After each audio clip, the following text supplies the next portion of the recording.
Álvaro, ¿vos podés creer que al final sí salió el podcast? Yo pensé que íbamos a quedar pegados editando los audios para siempre. Mal, aparte había momentos donde se escuchaba cualquier cosa de fondo. Sí, hasta gente conversando como si estuviera en otro universo. Pero quedó re bueno igual. Porque tiene onda. Y aparte, muestra todo lo que pasó ese día en la Feria del Libro. Así que suban el volumen, pónganse cómodos. Y prepárense porque se viene entretenido. Che Álvaro, pregunta súper importante. A ver. ¿Vos tenés gato? Sí, pero después de esta entrevista capaz empiezo a mirarlo con desconfianza. Mal, porque el libro del que vamos a hablar está medio turbina. Durante la Feria del Libro llegaron estudiantes de otros colegios a mostrar sus trabajos. Y uno de ellos presentó un cuento súper conocido y re misterioso. El gato negro, del escritor Edgar Allan Poe. Lo mejor es que el chico estaba tan concentrado leyendo que decía hasta los números del documento. Eso ya a nivel experto en lectura. Pero se nota que le gusta mucho la historia y quería motivar a otros a leerla. Así que veamos qué nos puede decir sobre el libro. Hola a toda nuestra comunidad asistente. Mi nombre es Alonso Vinches. Como de séptimo básico ya de nuestra celebración del Día del Libro. Quiero invitarlos a cruzar las fronteras en lo desconocido perturbador. Les quiero recomendar un texto del terror psicológico, El gato negro, del maestro Edgar Allan Poe. Esta no es una historia de animales tiernos, es un relato de un hombre que, llevado por sus propios demonios y el alcohol, logra transformar su vida en una pesadilla. Todo cambia cuando aparece un gato negro, grande y hermoso. Lo que empieza como una amistad se convierte en una obsesión oscura, marcada por la culpa, la locura y un desenlace que les asegura que les pondrá la piel de gallina. Como estudiante de séptimo les recomiendo este cuento porque, número 1, es un desafío intelectual, les obliga a dejar de ser lectores pasivos, convertirnos en investigadores de la mente humana. ¿Es el gato el que causa el mal o es el propio protagonista el que ha perdido el juicio? Número 2. La atmósfera. Poe escribe de una forma tan estratégica que puede sentir el frío de la senda y el nerviosismo del narrador en cada palabra. Su atención de sentido nos hace reflexionar sobre cómo nuestras acciones y la culpa pueden perseguirnos hasta los rincones más oscuros. Si te gustan las historias que te mantienen atrapado hasta la última línea, que tiene un giro final increíble, tienen que leer este cuento. Los invito a buscar las obras de Edgar Allan Poe en nuestra biblioteca atrás. Es una lectura perfecta para quienes buscamos historias algunas de revelación crítica social más profunda, vayan poder si se atreven. Feliz Día del Libro. Oye, Kendra, confesión rápida. Ay no, ya me dio miedo. ¿Nunca escondiste comida cuando eras chica? Che, una vez escondí verduras en una servilleta. No salió bien. Un clásico. Pero la historia que viene ahora supera cualquier nivel e incluye hasta un zapatazo. Porque esta vez no hablamos de libros ni cuentos de terror. Ahora viene una anécdota real contada por la Anaí, nuestra compañera de labores del quinto. Y atención, porque tomó una decisión bastante creativa. Sí, esconde comidas en un zapato. Yo todavía trato de entender cómo llegó a esa idea. Lo peor es que claramente la mamá se dio cuenta. Mis respetos para las mamás detectives. Y antes que empiece la entrevista, aviso importante. El audio está un poquito bajito. Así que si de repente ven a alguien pegado al parlante, no juzguen. Ahora sí, escuchemos esta historia que está buenísima. Hola, ¿cómo te llamas? Hola, me llamo Nay. ¿Tienes alguna historia para contarnos? Sí, tengo una historia de que yo estaba en el colegio y mis zapatos habían abierto, entonces le empezamos a echar comida al zapato y decíamos como que el zapato estaba comiendo la comida y cuando llegué a mi casa mi mamá me pegó con el zapato a la cabeza. ¿Cómo te pegó con el zapato? Me retó, me quitó el zapato y me lo estrelló toda la cabeza. ¿Y cómo fue eso? ¿Estabas con tus amigos? No, o sea, cuando yo llegué a mi casa y mi mamá vio que tenía el zapato lleno de hormigas y me lo tiró y me pegó. Pero cuando me pegó pude seguir comiéndome las galletas de la cola. Muchísimas gracias. Kendra, te juro que la entrevista que viene ahora nos tomó completamente por sorpresa. Mal, porque empezó como una entrevista normal. Y terminó siendo una historia de superación personal. Literal, un chico se sentó, agarró el micrófono. Y contó que casi no venía a la feria porque se sentía mal. ¿La razón? La vacuna de la influenza. Pero igual sacó fuerzas y vino. Un verdadero guerrero de la Feria del Libro. Lo mejor fue ver la cara de nuestra compañera Diony, quien hizo la entrevista. Y se nota en el audio que quedó medio en shock. Sí, como tratando de procesar todo en tiempo real. Encima el compañero nunca dijo ni su nombre ni su colegio. Llegó, dejó su historia y desapareció. Como una leyenda. Así que prepárense para una de las entrevistas más inesperadas del podcast. Hola, mucho gusto. Sería amable de decirnos tu nombre y apellido. Bueno, ¿hay algún cuento, historia o inventado, puede ser real, que te haya sucedido? Una día me sentía mal y casi no vengo a este lugar, pero después tomé valor y vine y aquí estoy. ¿Y por qué te sentías mal? ¿Pasó algo? ¿Te enfermaste? Vinieron muy rápido a mí y cuando me vacunaron me sentía mal. ¿Y de qué te vacunaron? Era influenza. Vale, muchas gracias. Muy amable. Bueno, ahora vamos a pasar a una entrevista un poco más seria. Sí, porque conversamos con una profesora que recomendó un libro bastante interesante. Se trata de Kafka, en la orilla, del escritor Haruki Murakami. Y una de las cosas que más nos llamó la atención del libro es que uno de los personajes puede hablar con los gatos. Che, no te voy a mentir, con eso ya me dio ganas de leerlo. A mí también. Imagínate poder conversar con un gato y que te responda. Sería genial, aunque en la entrevista también habló de temas mucho más profundos. Claro, porque el libro también toca las consecuencias de algo tan fuerte como la bomba de Hiroshima. Y ahí cambia completamente el tono de la historia. Eso fue lo interesante de la conversación. Cómo un mismo libro puede mezclar cosas tan extrañas, mágicas y también tan humanas. Así que ahora los dejamos con esta entrevista sobre un libro que definitivamente nos deja pensando. Mucho gusto. Gracias por venir. Me gustaría darnos su nombre y apellido. Hola, mi nombre es María Esther Pacheco. ¿Hay alguna historia o algún suceso paranormal que le haya dado felicidad? ¿O algún cuento o película que le haya gustado, que nos quisiera comentar? Bueno, hay muchos libros que a mí me interesan. Para mí los libros son muy importantes porque siento que nos permiten vivir historias y vivir vidas o conocer lugares que jamás podríamos conocer solos. Y hay un escritor japonés que me gusta mucho que se llama Haruki Murakami, que él mezcla la realidad del mundo mágico. En un libro, por ejemplo, hay un personaje que puede hablar con los gatos. Así que lo recomiendo mucho. Ese libro se llama Kafka en la orilla. Se llama Kafka en la orilla porque hay un escritor que se llama Kafka, que también es un escritor muy importante porque cambió la historia de la literatura, la manera en cómo escribir y cómo nosotros leemos y comprendemos.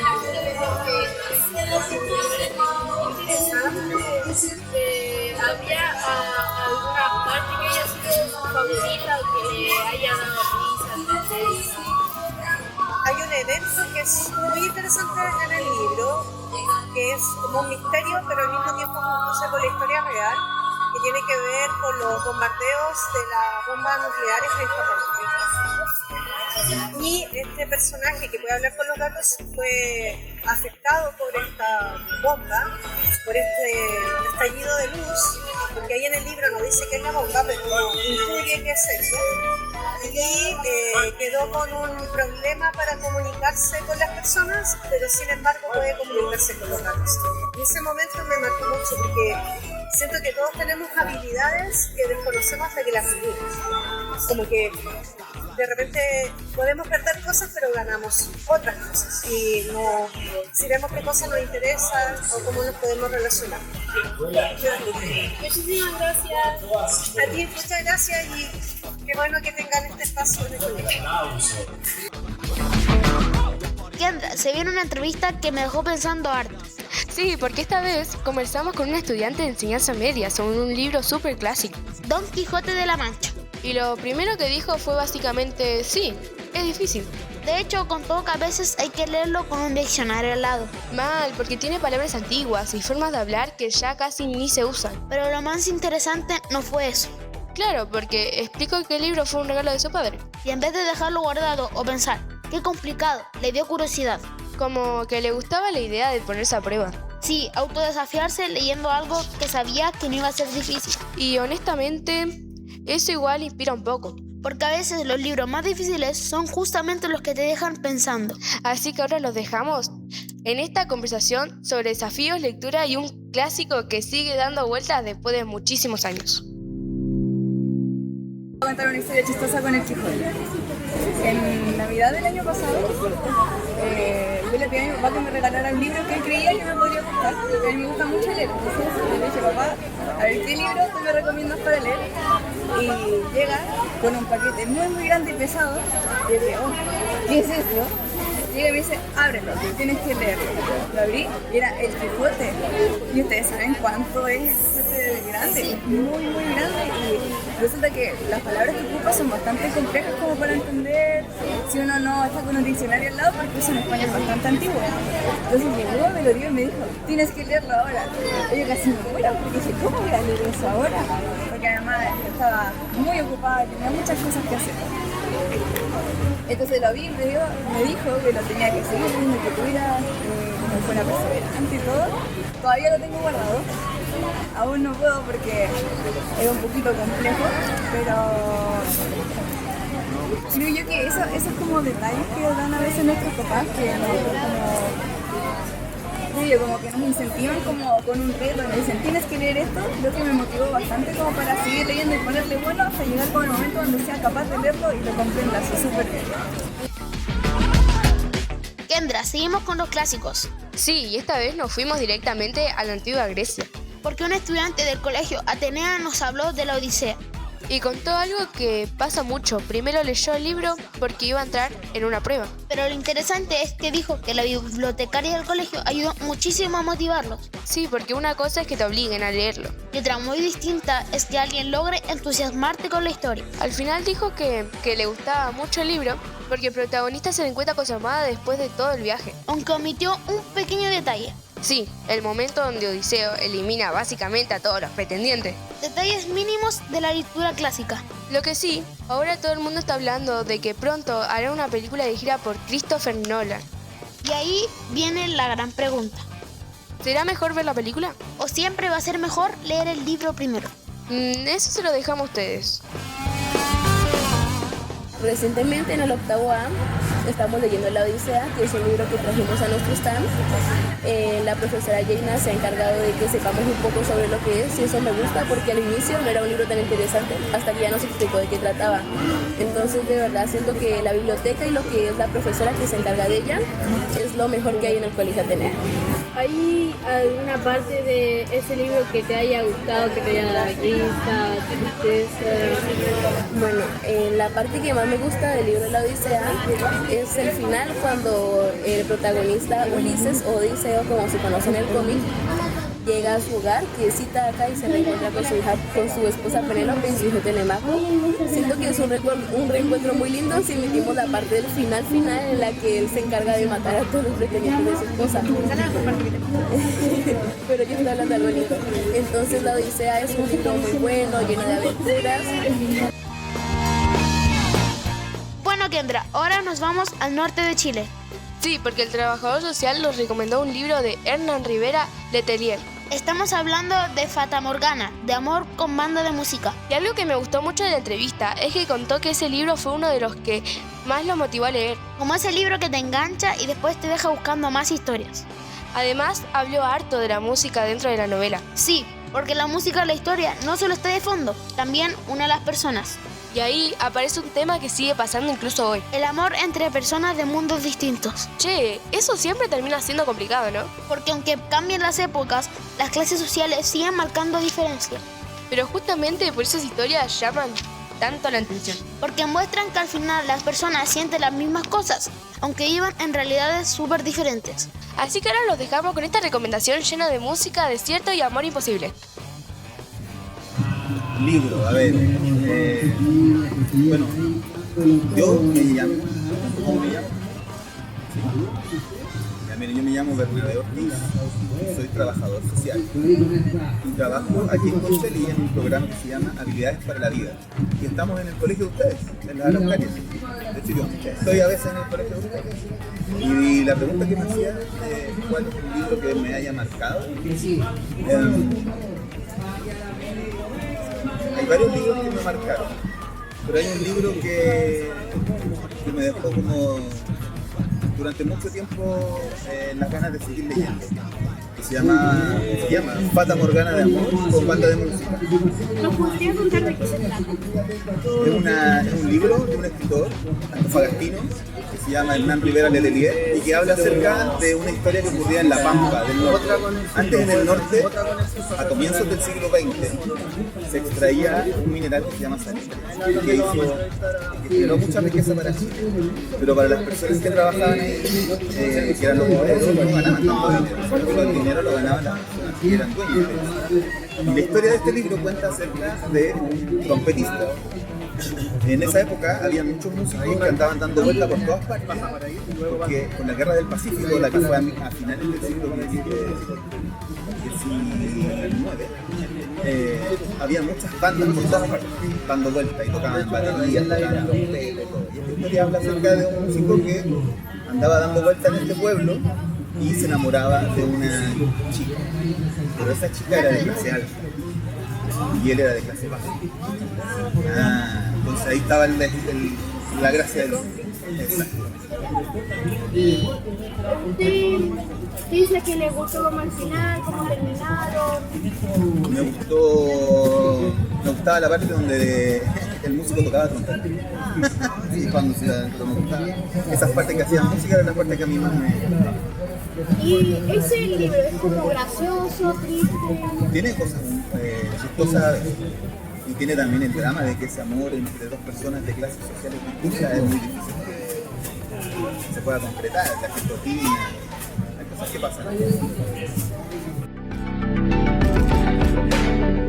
Bueno, Álvaro, seguimos con otro clásico, pero esta historia tiene una curiosidad muy interesante. Sí, porque una profesora nos habló de Orgullo y Prejuicio. Y algo que le llamó mucho la atención fue su autora, Jane Austen. En esa época ni siquiera publicaba usando su nombre. Claro, muchas escritoras tenían que esconderse detrás de sus seudónimos o simplemente poner por una autora. Y pensar que hoy parece algo súper raro, pero en ese tiempo para muchas mujeres era dificilísimo estudiar, escribir o ser tomadas en serio. Sí, y aunque estamos en pleno siglo XXI, todavía quedan muchas cosas para mejorar en igualdad. Totalmente. Ahora, lo más increíble es de la entrevista fue otra cosa. Sí, y la profesora contó que este libro le marcó tanto que empezó a coleccionarlo. Y no estamos hablando de 2 o 3 copias. Tiene como 15 ediciones distintas del mismo libro. Eso ya es amor por una historia. Che, imagínate entrar a una pieza y encontrarte con 15 versiones del mismo libro mirándote. Yo creo que ahí uno entiende que los libros también pueden transformarse en recuerdos importantes. Así que ahora los dejamos con esta conversación sobre literatura, historia y una novela que sigue conquistando lectores después de tantos años. Buenos días, bienvenidos. ¿Cómo están? Bienvenidos. Bien. Esto se trata de que usted nos puede contar algo que le haya pasado o también lo puede inventar. Si quiere lo podemos grabar para nuestro podcast en el colegio. Algo que me haya pasado, ¿sobre qué? ¿Relacionado con...? Puede ser cualquier cosa, como un libro que le haya gustado. Ya, ¿puedo hablar de mi libro favorito? Sí. Tengo un libro favorito que también es una película, tiene una adaptación al cine, se llama Orgullo y Prejuicio, es un libro escrito por Jane Austen, que es una escritora inglesa. Lo que me gustó mucho de ese libro, cuando lo conocí, tenía 13 años, cuando recién lo leí por primera vez, es que ella escribió su libro bajo un seudónimo, porque en los tiempos en que ella escribió Orgullo y Prejuicio, las mujeres no escribían, que se encargaban en su casa de criar y cuidar a sus hijos. Y ella quiso romper con ese esquema y quería estudiar, quería ser educada en una escuela, en una universidad posteriormente, y ella comenzó a escribir y sus primeros libros los publicó bajo un seudónimo. Solo decía el título del libro y abajo decía un autor, no salía el nombre de ella. Y ese es mi libro favorito. ¿Y algo como curioso que le haya pasado con ese libro o solo le gustó porque...? Curioso, que ahora me encuentro coleccionando distintas ediciones de ese libro. Los libros tienen una portada según la editorial que los va lanzando y yo estoy coleccionando distintas ediciones de ese libro en distintos años y distintas portadas. Tengo 15 ejemplares distintos. Ya, eso es bastante. Es que me gusta mucho.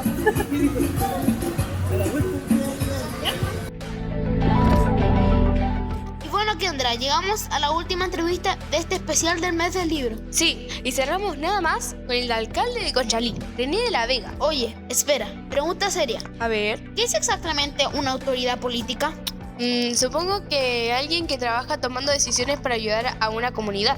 Ah, entonces básicamente alguien que tiene reuniones eternas y toma café. Probablemente también. Lo interesante de esta entrevista es que no vino solamente a hablar como alcalde. Claro, porque contó una historia súper personal. Más que un discurso político, fue como una historia breve sobre cómo alguien con ganas de ayudar termina convirtiéndose en alcalde. Y eso estuvo bueno, porque mostró que detrás del cargo también hay una persona. Además, mi papá no votó por él. ¡Álvaro! Pero porque vivimos en otra comuna. Ah, bueno, pequeño detalle importante. Así que ahora los dejamos con la última entrevista de este podcast.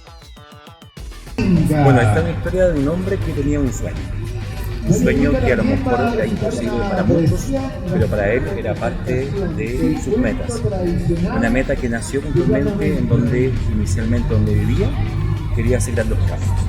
Dentro de eso se puso a trabajar incansablemente para poder, primero a lo mejor, tener la preparación de hacer sus cambios y a futuro, ¿por qué no? A lo mejor salir electo como alcalde o como autoridad de una comunidad. Dentro de eso, trabajó hasta que la comunidad de Conchalí le dio la posibilidad de ser el alcalde de la comuna y hoy día se dedica puntualmente a través de su gestión a poder hacer grandes cambios por el bienestar de los vecinos y vecinas de Conchalí.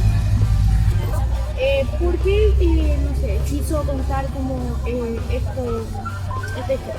Porque normalmente hay veces que uno se coloca metas y esas metas en vez de liberarnos, finalmente nos amarran y muchas veces creemos que no somos capaces.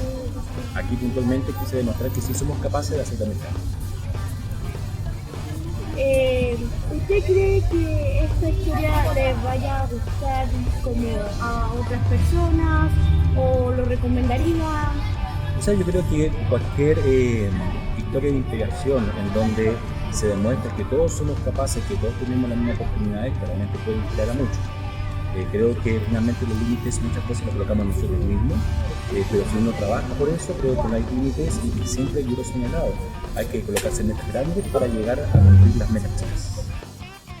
Y bueno, así llegamos al final de este primer capítulo. Sí, el primero de varios programas. Bueno, varios hasta diciembre por ahora. Después veremos si sobrevivimos a las pruebas, trabajos, ediciones eternas. Queremos agradecer a todos los que participaron en las entrevistas y se animaron a contar historias. Y también pedir un poquito de paciencia con algunos detalles del audio. Sí, todavía estamos aprendiendo. A veces el micrófono graba demasiado. Y otras veces parecía que grababa desde otra dimensión. Pero lo importante es que este proyecto recién empieza. Porque más adelante vamos a hablar de distintos temas. Hacer diferentes tipos de podcast. Y también ir cambiando locutores para que más estudiantes participen. Así que gracias por escucharnos. Yo soy Kendra, suban el volumen a sus ideas y nos vemos en el próximo capítulo. Y yo soy Álvaro. Recuerden que siempre hay una buena historia esperando a ser contada. Esto fue Araucaria sin filtro.